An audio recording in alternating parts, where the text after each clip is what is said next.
नमस्कार, मैं हूं शशि तुषार शर्मा और आप देख रहे हैं चुनाव आज तक। राजस्थान में बीजेपी ने 115 विधानसभा सीटें जीतकर आराम से सरकार बना ली है। हिंदी पट्टी के तीनों ही राज्यों में बीजेपी को मिली चुनावी जीत ने यह दिखा दिया है कि देश की बड़ी आबादी हिंदुत्व के सवाल पर एकजुट है और प्रधानमंत्री मोदी का मैजिक देश की जनता के दिल में लगातार कायम है। हालांकि चुनावी जीत इतनी आसान भी नहीं थी, क्योंकि बीजेपी को एक तरफ अशोक गहलोत सरकार की योजनाओं की गारंटी से कड़ी चुनौती मिल रही थी, वहीं दूसरी ओर असंतुष्टों की बढ़ती संख्या भी पार्टी के लिए सिरदर्द बढ़ाई हुई थी। हालांकि चुनाव में आगे बढ़ने के साथ ही बागियों के मामले में कांग्रेस और बीजेपी बराबर हो गए हैं। राजस्थान विधानसभा चुनावों में इस बार दोनों ही पार्टियों के कुल 50 से भी ज्यादा बागी चुनाव मैदान में उतर आए थे। इनमें से ज्यादातर विधायक, पूर्व विधायक या मंत्री भी थे, लेकिन टिकट कटने पर इन्होंने नामांकन भर दिया और बतौर निर्दलीय उम्मीदवार चुनाव में खड़े हो गए। राजस्थान विधानसभा चुनाव में कुल 8 सीटों पर निर्दलीय उम्मीदवारों ने जीत हासिल की है। इनमें से 7 उम्मीदवार हैं बीजेपी के बागी, एक कांग्रेस का है। आइए सिलसिलेवार ढंग से समझते हैं कि इन 7 सीटों पर बीजेपी के ये बागी कितने अंतर से चुनाव जीते हैं और उनकी जगह पर चुने गए बीजेपी उम्मीदवारों को जनता का कितना समर्थन हासिल हुआ है। दूसरे उम्मीदवार को टिकट देने का बीजेपी का फैसला कितना सही साबित हुआ है। किन सीटों पर जीते बीजेपी के बागी? सबसे पहले जिक्र बाड़मेर की शिव विधानसभा सीट का करेंगे और इस सीट पर निर्दलीय उम्मीदवार रविंद्र सिंह भाटी ने करीब 4000 वोटों से चुनाव जीता है। छात्र नेता रहे भाटी को लगभग 80,000 वोट मिले हैं। वहीं भाटी की जगह जिस स्वरूप सिंह को बीजेपी ने टिकट दिया, उनको केवल लगभग 23,000 वोट मिले, यानी बीजेपी उम्मीदवार से 3 गुना से भी ज्यादा वोट बीजेपी के बागी भाटी को मिले हैं। उधर बाड़मेर से बीजेपी के बागी प्रियंका चौधरी को 1,06,000 वोट मिले हैं। उन्होंने 13,000 वोटों के अंतर से कांग्रेस के उम्मीदवार को हरा डाला है। प्रियंका की जगह जिस दीपक करवासरा को बीजेपी ने मैदान में उतारा था, उन्हें केवल 5,355 वोट मिले हैं। राजस्थान की डीडवाना विधानसभा सीट पर बीजेपी के बागी यूनुस खान को लगभग 70,000 वोट मिले हैं। वो 3,000 वोटों से विजेता रहे हैं और इस सीट पर बीजेपी के जितेंद्र सिंह को उनकी तुलना में केवल 48,000 वोट मिले हैं। यूनुस खान वसुंधरा के करीबी और राज्य में बीजेपी का इकलौता मुस्लिम चेहरा थे। चित्तौड़गढ़ सीट पर बीजेपी के बागी चंद्रभान आकिया को 98,000 से ज्यादा वोट मिले हैं। उन्होंने कांग्रेस के उम्मीदवार को करीब 7,000 वोटों से हराया है, जबकि इस सीट पर बीजेपी के नरपत सिंह राजवी को 20,000 से भी कम वोट मिले हैं। राजस्थान की सांचौर विधानसभा सीट पर बीजेपी के बागी जीवाराम चौधरी ने कांग्रेस प्रत्याशी को लगभग 4,600 वोटों से हराकर जीत हासिल की है। इस सीट पर बीजेपी प्रत्याशी देवजी पटेल अपनी जमानत भी नहीं बचा पाए। ठीक इसी तरह बयाना विधानसभा सीट पर बीजेपी के बागी डॉक्टर रितु बनावत ने जीत हासिल कर ली है, जबकि बीजेपी के बच्चू लाल सिंह कांग्रेस के बाद तीसरे नंबर पर रहे हैं। और इसी तरह भीलवाड़ा विधानसभा सीट पर भी निर्दलीय खड़े हुए अशोक कोठारी ने जीत हासिल की है। अब सवाल ये कि किन सीटों पर जीते हैं बीजेपी के बागी।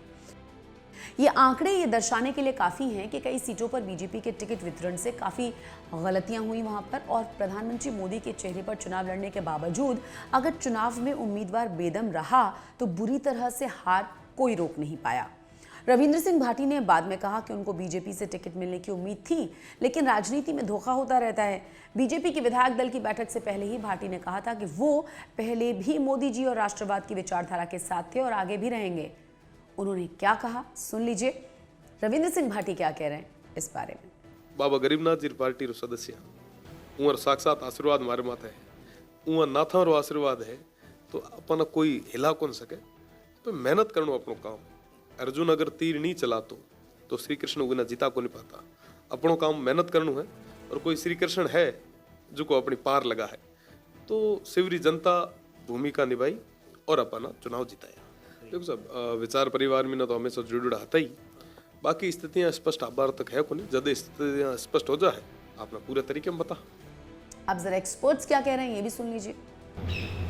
देखिए, बीजेपी ने जो टिकट बंटवारा किया है और उसमें अगर खामियां हैं या खामियां कितनी रही या उसमें कितने सुधार करने की आवश्यकता है, इस पर ज़रूर मंथन होता अगर सीटें 115 ना आई हुई होती। इसमें कोई दोहराई की बात नहीं है कि जो भी निर्दलीय विधायक जीते हैं, जो 8 निर्दलीय विधायक जीते हैं, उनमें बड़ी संख्या जो है वो बीजेपी समर्थकों की है। चाहे वो बयाना से जीती हुई रितु बानावत हो, जो कि एबीवीपी की सक्रिय कार्यकर्ता रही हैं, और रविंदर सिंह भाटी भी बीजेपी के ही बागी हैं। प्रियंका चौधरी वो तो लगभग 15-20 सालों से बीजेपी के लिए काम कर रही थी। जीवाराम चौधरी वो वरिष्ठ बीजेपी के सक्रिय कार्यकर्ता रहे हैं। चंद्रभान सिंह आख्या जो निर्दलीय जीते हैं वो 2 बार के विधायक रहे हैं और एबीवीपी के सक्रिय कार्यकर्ता रहे हैं। और यही बात अगर हम अशोक कोठारी के बारे में भी कह लें या दूसरे जो गणेश जी बंसल जो जीते हैं उनके लिए भी, तो लगभग जो 8 विधायक जीते हैं और यूनुस खान तो बाकायदा मंत्री रहे हुए हैं।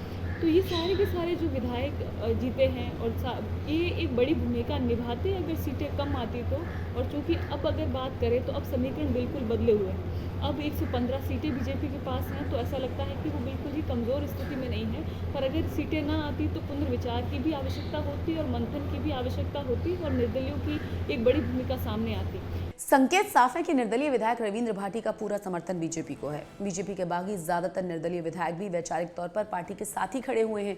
मुमकिन है इनमें से कुछ चेहरे बहुत ही जल्द सरकार के साथ खुलकर सामने आएंगे।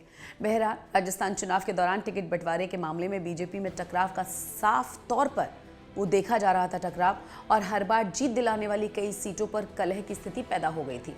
पार्टी ने प्रदेश की कमान में फेरबदल करने का मन पहले ही बना लिया था।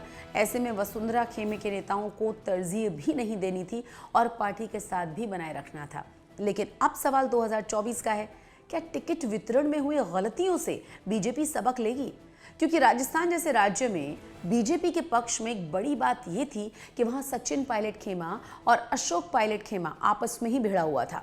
लेकिन 2024 में इंडिया गठबंधन कई सीटों पर बीजेपी के खिलाफ साझा उम्मीदवार उतारने के मूड में आ चुका है। ऐसे में कई सीटों पर मुकाबला कांटे का हो सकता है। जाहिर है ऐसे में जिस तरह से टिकट बंटवारे में जरा सी चूक हुई उससे उसका खामियाजा भुगतना पड़ेगा।